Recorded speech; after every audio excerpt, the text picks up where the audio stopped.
Hello everyone, welcome back. So आज हमारा topic है main element of the entrepreneurship. So अगर हम एलिमेंट की बात करते हैं, इट्स मीन जिसको हम तत्व कहते हैं हिंदी में। सो एंटरप्रेन्योरशिप जो है, this is the main part of the innovation and the creativity. इसमें हमारा फर्स्ट एलिमेंट रहता है identification of the opportunity. Because जब भी कोई व्यक्ति एंटरप्रेन्योर बनता है तो उसके लिए जो अपॉर्चुनिटी का होना बहुत ज़रूरी है। अपॉर्चुनिटी या तो आपकी लार्ज हो सकती है या तो आपकी स्मॉल हो सकती है। कोई भी व्यक्ति अगर स्मॉल अपॉर्चुनिटी को भी लेके एक बिग प्रोजेक्ट अपना स्टार्ट कर सकता है। मेजर एलिमेंट है एक एंटरप्रेन्योर का कि जब भी आप कोई काम करते हैं तो आप छोटे सी अपॉर्चुनिटी से या स्मॉल वन अपॉर्चुनिटी से क्रिएटिविटी और इनोवेशन करके एक नया प्रोजेक्ट, एक नया एंटरप्रेन्योर आप अपना शुरू कर सकते हैं। सेकंड वन आता है जो एंटरप्रेन्योरशिप में एलिमेंट होना चाहिए कि किस व्यक्ति को हम एंटरप्रेन्योर बोलते हैं या एंटरप्रेन्योर में कौन कौन से तत्व होना बहुत जरूरी है। फर्स्ट वन अपॉर्चुनिटी के बाद बात करते हैं क्रिएटिविटी की। क्रिएटिविटी का मतलब है कुछ नया करना, कुछ यूनिक करना। चाहे वो आपका कोई मेथड कुछ नया स्टार्ट कर रहे हो, नया रॉ मटेरियल बना रहे हो, नया प्रोडक्शन कर रहे हो। सो एंटरप्रेन्योरशिप में एक क्रिएटिविटी का होना बहुत जरूरी है। क्रिएटिविटी जो है वो आपकी बिजनेस प्रॉब्लम को सॉल्व करने में बहुत हेल्प करती है। कोई भी अगर आपको प्रॉब्लम आती है, उस प्रॉब्लम को आप नई तरीके से सॉल्व कर रहे हो, उसी को ही हम क्रिएटिविटी कहते हैं। सो एंटरप्रेन्योरशिप में क्रिएटिविटी होना बहुत जरूरी है। थर्ड वन आता है रिस्क फैक्टर, रिस्क एलिमेंट। इसमें रिस्क एलिमेंट हम इसको बहुत ही इंपॉर्टेंट रोल प्ले करता है एंटरप्रेन्योर में। बिकॉज जो भी रिस्क फैक्टर रहते हैं, जब भी हम कोई नया बिजनेस स्टार्ट करते हैं तो उसका सक्सेस होना या ना होना वो फ्यूचर के ऊपर डिपेंड करता है। तो एंटरप्रेन्योरशिप में high degree of the risk involve है, क्योंकि जो भी हम बिजनेस स्टार्ट कर रहे हैं वो सक्सेसफुल होगा नहीं होगा, they depend upon the circumstances. Fourth one आता है वैल्यू क्रिएशन। जब भी कोई एंटरप्रेन्योर है तो उसका मेन फोकस रहता है कि वो बिजनेस में वैल्यू क्रिएट करे। अगर उसका जो मेन ऑब्जेक्टिव होगा, इंटरप्राइज होगा, वो वैल्यू क्रिएशन होनी चाहिए, चिपर होना चाहिए, better and the faster opportunity provide करने वाला होना चाहिए। नेक्स्ट एलिमेंट की बात करें तो this is the economic development. So entrepreneurship में की इकोनॉमिक एक्टिविटी का होना बहुत जरूरी है। जो भी आप बिजनेस करते हैं तो वो बिजनेस आपकी सोसाइटी से लिंक करने वाला होना चाहिए, सोसाइटी में वैल्यू क्रिएशन करने वाला होना चाहिए। जो भी इंटरप्राइज है उसका रिजल्ट प्रोडक्शन एंड सर्विस का डिस्ट्रीब्यूशन होना चाहिए। जब भी हम कोई मार्केट में या सोसाइटी के बिहाफ पे कोई काम कर रहे हैं, कोई भी प्रोजेक्ट चलाते हैं, तो उस प्रोजेक्ट का रिजल्ट होता है कि हम production and consumption and the distribution of the goods and service various level पे कर सकें, जिससे कि इकोनॉमिक डेवलपमेंट होती है। नेक्स्ट वन आता है इनोवेशन। तो एंटरप्रेन्योरशिप का एक मेन एलिमेंट रहता है इनोवेशन करना, कुछ नया करना। इनोवेशन नया मेथड डेवलप करना, नई टेक्निक डेवलप करना, नए रिसर्च एंड डेवलपमेंट करना, वो इनोवेशन है। तो वो उसके मेन एलिमेंट का पार्ट रहता है। किसी भी बिजनेस को चलाने के लिए अगर नए मॉडल का आप यूज कर रहे हैं, नई मार्केट का यूज कर रहे हैं, तो वही आपका इनोवेशन है। एंटरप्रेन्योरशिप में इनोवेशन होना जरूरी है। सेवंथ वंथ आता है आपका कंटिन्यूटी। कोई भी अब एंटरप्रेन्योरशिप काम करता है, उसका काम कंटिन्यूसली चलना चाहिए। उसके एक्सपेरिमेंट, इनोवेशन एक्टिविटी कंटिन्यूसली उसकी होनी चाहिए, क्योंकि जब भी हम कुछ नया करते हैं, कुछ नया काम करने की कोशिश करते हैं, वो हमारे प्रॉब्लम के ऊपर डिपेंड करता है। जब प्रॉब्लम में राइज होती है तो कुछ नया करने की कोशिश करते हैं। बिजनेस को स्टार्ट करने के बाद हमारा वन टाइम एक्टिविटी नहीं होती है कि हमने एक बार सोच लिया तो हम बिजनेस स्टार्ट कर लेंगे। बिजनेस को स्टार्ट करने के बाद भी काफ़ी ऐसी दिक्कतें आती हैं, उस पर एक्सपेरिमेंट करना और इनोवेशन करना ज़रूरी होता है, तो वो कंटिन्यूसली चला रहता है। नेक्स्ट एलिमेंट है objectivity. Every new enterprise start with the purpose and the motive. कोई भी बिजनेस बिना ऑब्जेक्टिव के हम स्टार्ट नहीं करते हैं। किसी का ऑब्जेक्टिव प्रॉफिट अर्न करना होता है, तो किसी का ऑब्जेक्टिव सोसाइटी के लिए कुछ सिग्निफिकेंट करना होता है। अगर आप सोशल एंटरप्रेन्योर है तो सोसाइटी के लिए काम करोगे। अगर आप सेल्फ रिलायंस हो, अपने लिए प्रॉफिट जनरेटिंग का काम कर रहे हो, तो आप प्रॉफिट जनरेटिंग का काम करना आपका मोटिव होगा। तो वो आपके ऑब्जेक्टिव के ऊपर डिपेंड करता है कि बिजनेस का आपका क्या ऑब्जेक्टिव है। तो एंटरप्रेन्योर एक ऑब्जेक्टिव के आधार पर काम करता है। नाइन्थ वन है रिजल्ट ओरिएंटेड। जो भी व्यक्ति होगा वो कुछ अचीव करने के लिए काम करता है। एंटरप्रेन्योर जो है वो हो सकता है मे बी उसका जो ऑब्जेक्टिव है उसको अचीव करने के लिए वो काम करेगा। प्रोडक्ट को स्टार्ट करने से लेकर उसका जो एंडिंग प्रोसेस है वो उसका रिजल्ट है। जब वो सोचता है, थिंकिंग प्रोसेस है, उसको आइडिया आता है, उस आइडिया से जो भी वो प्रोडक्ट जनरेट कर रहा है तो उसको जो एंड प्रोजेक्ट की प्रोडक्ट या सर्विस होगी वो that is the result oriented. तो ये मेन एलिमेंट है आपके एंटरप्रेन्योर के, चाहे opportunity, creativity, risk, value creation, economic development, innovation, continuity, objectivity and result oriented. अब नेक्स्ट वन इसी के साथ बात कर लेते हैं कि एंटरप्रेन्योरशिप को प्रभावित करने वाले तत्व कौन से होते हैं, यानी कि main factor that affecting the entrepreneurship या डिटर्मिनेंट्स ऑफ द एंटरप्रेन्योरशिप। ऐसे कौन से तत्व है जो एंटरप्रेन्योरशिप को डिसाइड करते हैं। तो फर्स्ट वन, पर्सनालिटी फैक्टर। देखिए, अगर हम पर्सनालिटी की बात करते हैं तो हमारे माइंड में बात आती है कि अच्छा सा ड्रेसअप हो, उसी को हम पर्सनालिटी कहते हैं। नो, पर्सनालिटी फैक्टर्स में ऐसे बहुत से एलिमेंट होते हैं जो उसको इफेक्ट करते हैं। किसी व्यक्ति का जो एटीट्यूड है, मोटिवेशंस है, डिजायर है, लीडरशिप क्वालिटी है या रिस्क टेकिंग एप्टीट्यूड है, वो भी आपका पर्सनालिटी का ही पार्ट होता है। पर्सनालिटी के जो गुण है या ट्रेट्स हैं, चाहे वो इमिटेटिवनेस हो, रिएक्टिवनेस हो या प्रिजर्वेंस हो, तो जब भी वो व्यक्ति काम करता है तो उसकी पर्सनालिटी में वो चीज़ें रिफ्लेक्ट होनी चाहिए। किसी भी व्यक्ति को एंटरप्रेन्योर बनने से पहले उसका जो पर्सनालिटी फैक्टर है वो बहुत प्रभावित करता है, क्योंकि जब व्यक्ति कि मैं पर्सनालिटी के गुण होंगे, कुछ क्वालिटीज होगी, क्योंकि उसको काफ़ी लोगों के साथ डील करना पड़ता है, अपने लेबर के साथ डील करना पड़ेगा, मैनेजर के साथ डील करना पड़ेगा, सोसाइटी के साथ डील करना पड़ेगा। तो उसके पर्सनालिटी फैक्टर को डिसाइड करने वाले जो फैक्टर है वो डिफरेंट तरह के हो सकते हैं। पर्सनालिटी फैक्टर में सबसे पहले हम हेल्पफुल फैक्टर की बात करते हैं। ये हमारे बैकग्राउंड के ऊपर डिपेंड करता है कि हमारा फैमिली बैकग्राउंड क्या है। अगर हमारा फैमिली बैकग्राउंड बिजनेस वाला है तो वो हमें एनकरेज करेंगे कुछ नया करने के लिए कि ठीक है, आप नया बिजनेस स्टार्ट करो, कुछ रिसर्च करो, कुछ नया करो।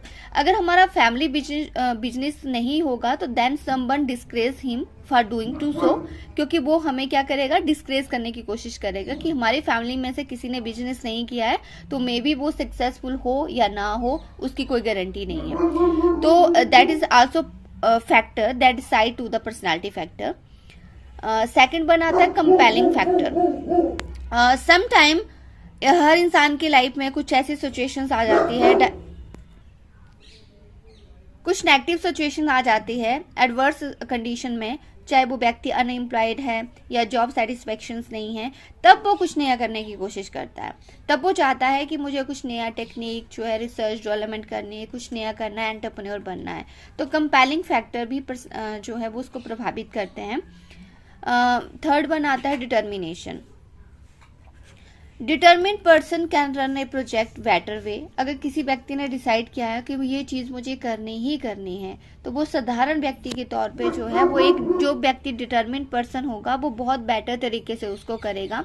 हाईली एम्बिशियस पर्सन जो है that is a main element they try to do for earning the money, prestige, respect in the society. हर व्यक्ति they doing to something on the dependence of the creating the employability. So इसमें ये चीज़ factor हमारी बहुत important role play करती है कि व्यक्ति जब भी कोई डिसाइड करता है या तो उसे मनी से लेना देना होता है या तो वो सोसाइटी में रिस्पेक्ट चाहता है। So entrepreneur work out plan with on, या तो वो खुद के लिए प्लान करेगा, या तो वो सर्च करेगा, या तो रिसोर्सेज को एक्सप्लोर करेगा। तो डिटर्मिनेशन फैक्टर भी एंटरप्रेन्योरशिप को प्रभावित करते हैं। अगर उसने डिसाइड किया है कि मुझे एंटरप्रेन्योर बनना है, क्यों बनना है, या तो पैसों के लिए बनेगा, या तो वो रिस्पेक्ट के लिए, या तो सोसाइटी के लिए बनेगा। नेक्स्ट वन आता है self reliance. Some time entrepreneur किसी दूसरों को दिखाने के लिए नहीं बनते हैं। सम टाइम हम चाहते हैं कि हम अपने बॉस खुद के हों, क्योंकि हम दूसरे के अंडर काम करना पसंद नहीं करते हैं।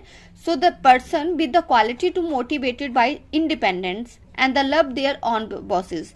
तो वो अपना बॉस खुद बनना चाहता है, इंडिपेंडेंट काम करना चाहता है, तो देन वो एंटरप्रेन्योरशिप बनेगा। कभी कभार आपने सक्सेस स्टोरी सुनी होती है। अगर बिल गेट्स की बात करें, the founder of the Microsoft, तो अगर वो माइक्रोसॉफ्ट का फाउंडर है और इतना अर्निंग करता है, इतनी सेल्फ रिस्पेक्ट है, तो उनकी स्टोरी से हम इन्फ्लुएंस होके कुछ नया करने की कोशिश करते हैं, कुछ नया बिजनेस स्टार्ट करने की कोशिश करते हैं। तो जो न्यू जनरेशन है वो सक्सेसफुल जो स्टोरीज होती है उनको देख के भी कुछ एंटरप्रेन्योर बनने का सोचते हैं। प्रोफेशनल एक्सपीरियंस, किसी व्यक्ति को काम करते वक्त इतना प्रोफेशनल एक्सपीरियंस हो जाता है कि वो खुद का बिजनेस शुरू कर देता है कुछ अलग तरीके से, उसमें कॉन्फिडेंस आ जाता है कि वो किसी भी डिफिकल्टी को फेस कर सकता है और वो एक अच्छा एंटरप्रेन्योर बन सकता है, देन वो एंटरप्रेन्योर बनेगा। तो पर्सनैलिटी फैक्टर्स में ये सारे फैक्टर्स आते हैं जो उसकी पर्सनैलिटी में, मैंने पहले भी कहा कि किसी व्यक्ति की सिर्फ जो फर्स्ट अपीयरेंस है वो ही कंसिडर नहीं की जाती है। पर्सनैलिटी फैक्टर्स में किसी व्यक्ति की स्किल, स्टाइल, मोटिव, ये सारे इंक्लूड किए जाते हैं। कुछ और भी ऐसे फैक्टर्स हैं जो एंटरप्रेन्योरशिप को प्रभावित करते हैं। तो पर्सनैलिटी के बाद बात करते हैं इन्वायरमेंटल फैक्टर के बारे में। इन्वायरमेंट क्या है? हमारी सोसाइटी, हमारे इर्द गिर्द जो भी हमें दिखता है, that is a part of the environment. कुछ इन्वायरमेंटल फैक्टर हमारी सोसाइटी के होते हैं, कुछ गवर्नमेंट के, कुछ economic, legal, social, technical, political, financial factors होते हैं। सो इन्वायरमेंटल फैक्टर एंटरप्रेन्योरशिप की कंडीशंस के ऊपर बेस्ड होते हैं कि उसको किस वे में इफेक्ट कर रहे हैं। कुछ फैक्टर्स ऐसे होते हैं जो पॉलिटिकल नेचर के होते हैं, उससे हम प्रभावित होती है हमारी एंटरप्रेन्योरशिप। कुछ फैक्टर ऐसे होंगे जो सोशल कंडीशंस होगी, लीगल सिस्टम से या इकोनॉमिक कंडीशन से हमारी एंटरप्रेन्योरशिप इन्फ्लुएंस होती है। कभी कभार पॉलिटिकल स्टेबिलिटी ना हो तो उसकी वजह से भी एंटरप्रेन्योरशिप प्रभावित होती है।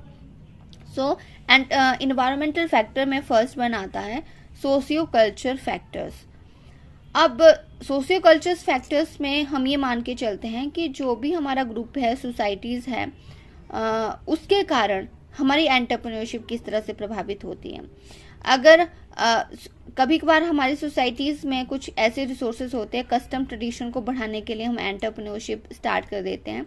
पतंजलि इसका सबसे बिग एग्जांपल है जो कल्चर्स को प्रमोट कर रहा है।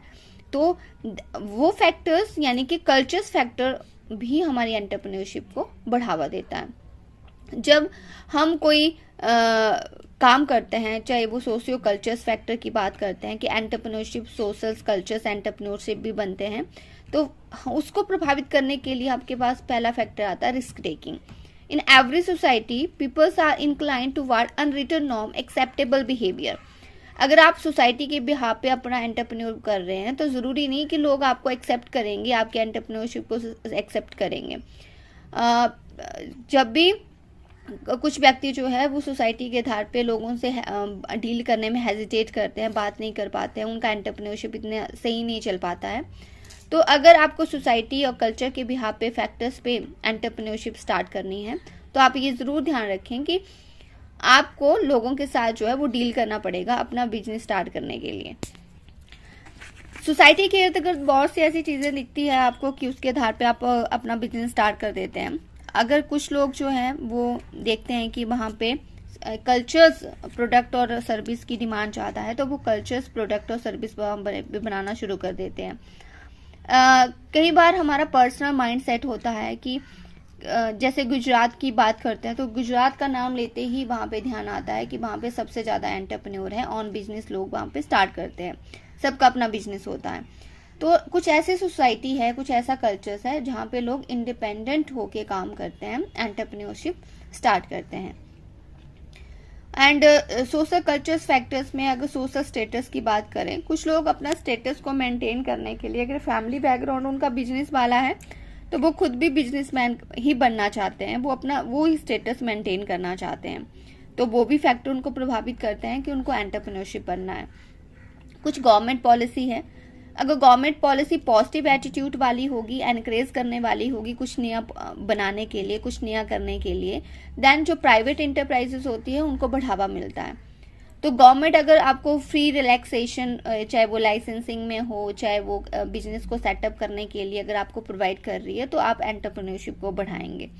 इसी तरह से कुछ इकोनॉमिक फैक्टर्स होते हैं जो आपके एंटरप्रेन्योरशिप को बढ़ावा देते हैं। अब इकोनॉमिक फैक्टर में बहुत सी चीज़ें आती हैं, चाहे वो आपकी इंडस्ट्रियल पॉलिसी है, फिजिकल पॉलिसी है या फिर प्राइस पॉलिसी है। ये फैक्टर्स आपके बिजनेस को बहुत बढ़ाते हैं। अगर ये फैक्टर पॉजिटिव वे में अगर इन्फ्लुएंस कर रहे हैं आपके एंटरप्रेन्योरशिप को, देन आपको बढ़ावा मिलेगा। अगर अनफेवरेबल कंडीशंस में इकोनॉमिक फैक्टर होंगे, देन एंटरप्रेन्योरशिप आपकी इंक्रीज नहीं होगी। इसी तरह से कुछ लीगल फैक्टर्स हैं। एंटरप्रेन्योरशिप में लीगल फैक्टर क्या है? लीगल यानी कि कानूनी कार्रवाई करना, या कानूनी तौर पे जो हमारे रूल्स एंड रेगुलेशंस बनते हैं। जब भी हम अपने बिजनेस को, यूनिट को स्टार्ट करते हैं, किसी के साथ कोलैबोरेट करना है या फिर इंडस्ट्रियल डिस्प्यूट रहते हैं, तब हमें लीगल फैक्टर की ज़रूरत पड़ती है। तो जो भी एंटरप्रेन्योरशिप होते हैं, जो भी नया बिजनेस स्टार्ट करते हैं, तो उनको लीगल फैक्टर्स के बारे में एक तो पूरी फुल नॉलेज होनी चाहिए। दूसरा कि किसी के साथ कोलैबोरेट करने के लिए फॉरेन एक्सचेंज में या इंडस्ट्रियल डिस्प्यूट को सेटल करने के लिए। नेक्स्ट वन आता है आपका सोशल फैक्टर। सो सोशल फैक्टर में आपके कस्टम, ट्रेडिशंस, वैल्यूज आती है सोसाइटी की। सो सोशल फैक्टर चाहे वो आपके कस्टम है, ट्रेडिशंस है, वैल्यू क्रिएशंस है, वो आपके एंटरप्रेन्योरशिप को प्रभावित करते हैं। एंटरप्रेन्योरशिप के लिए आपके लिए जब भी अगर आपको कोई भी बिजनेस करना है, वो सोसाइटी के आधार पे होना चाहिए। अगर वो सोसाइटी के आधार पे नहीं है तो सोसाइटी उसको निगलेक्ट करेगी। इसलिए सोशल फैक्टर भी आपकी एंटरप्रेन्योरशिप को प्रभावित करती है। नेक्स्ट वन आता है आपका टेक्नोलॉजिकल फैक्टर। टेक्नोलॉजिकल एडवांसमेंट बहुत ज़रूरी है, क्योंकि आजकल नए नए इन्वेंशंस, न्यू टेक्नोलॉजी इंप्रूवमेंट आप बिजनेस में देख रहे हैं। जो हाई टेक्नोलॉजी वाले इंटरप्राइजेस होते हैं, अगर वो नया बिजनेस, नई टेक्नोलॉजी शुरू नहीं करेंगे तो उनका बिजनेस इतना सेटअप नहीं हो सकता है। इसलिए अगर किसी भी एंटरप्रेन्योरशिप को मार्केट में जगह बनानी है, तो वो नई टेक्नोलॉजी को बढ़ावा दें, new methods, new quality existing product में क्रिएट करते रहें। कुछ अदर फैक्टर है जो प्रभावित करते हैं। Political factor. अगर पॉलिटिकल फैक्टर आप देखेंगे, कोई भी पॉलिटिकल पार्टी होती है, they can be change time to time. So political factor, चाहे वो आपकी स्टेबिलिटी नहीं है उनमें, तो वो पॉजिटिव एटीट्यूड नहीं रहता है गवर्नमेंट का किसी बिजनेस के प्रति। अगर गवर्नमेंट की स्टेबिलिटी है, देन आपका बिजनेस जो है वो अच्छी तरह से सस्टेन कर सकता है, लॉन्ग टाइम तक रह सकता है, चाहे वो आपका डोमेस्टिक या फॉरेन एंटरप्राइज के साथ कोलैबोरेशन इजीली हो सकता है। तो पॉलिटिकल फैक्टर भी आपके एंटरप्रेन्योरशिप को प्रभावित करते हैं कि कोई भी बिजनेस स्टार्ट करने से पहले आप ये ध्यान रखें कि अगर पॉलिटिकल इन्वायरमेंट स्टेबल है तो आपका बिजनेस अच्छा ग्रो करेगा। अगर पॉलिटिकल इन्वायरमेंट स्टेबल नहीं है, देन बिजनेस ग्रो नहीं कर सकता है। नेक्स्ट आपका लास्ट वन है फाइनेंशियल इंफ्रास्ट्रक्चर्स।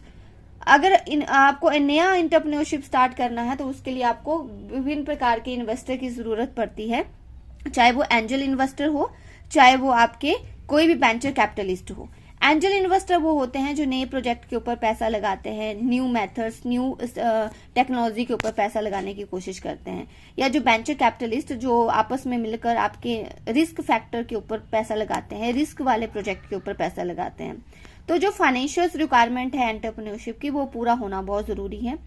फाइनेंशियल रिक्वायरमेंट किसी भी एंटरप्रेन्योरशिप की कैपिटल मार्केट से पूरी हो सकती है, कैपिटल स्ट्रक्चर से पूरी हो सकती है। अगर उसका फंड अवेलेबिलिटी ज्यादा होगी तो वो प्रॉपर वे से काम करेगा। अगर फंड अवेलेबिलिटी नहीं होगी तो प्रॉपर वे से आपका स्ट्रक्चर काम नहीं कर सकता है।